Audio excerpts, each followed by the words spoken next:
Here's what's been making the business headlines in sub-Saharan Africa this week.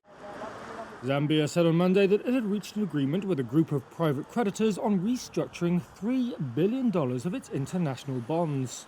That's a major step in bringing the country closer to emerging from its long-delayed debt rework after it defaulted more than 3 years ago. Kenya Airways swung to an operating profit last year of 10.53 billion shillings, or a little over $80 million, it said on Tuesday, its first since 2017. That's off the back of a 53% increase in revenue, buoyed by a 35% increase in passenger numbers.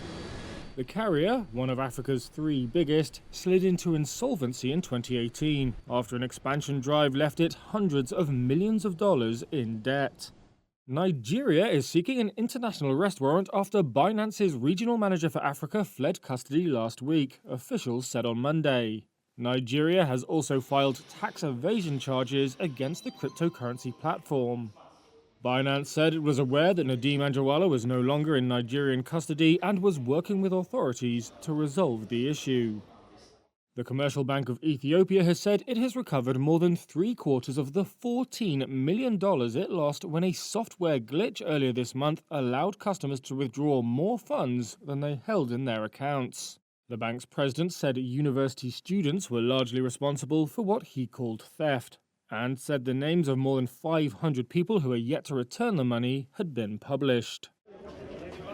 And finally, a representative of second-hand clothes sellers in Kenya has warned against a proposal by France, Denmark and Sweden to restrict used clothing imports from the European Union.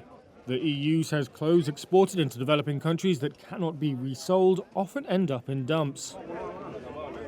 However, Teresia Wairimu Njanga, chair of the Mitumba Consortium Association of Kenya, said used clothes support livelihoods in an industry that employs 2 million Kenyans and generates tax revenues for the country.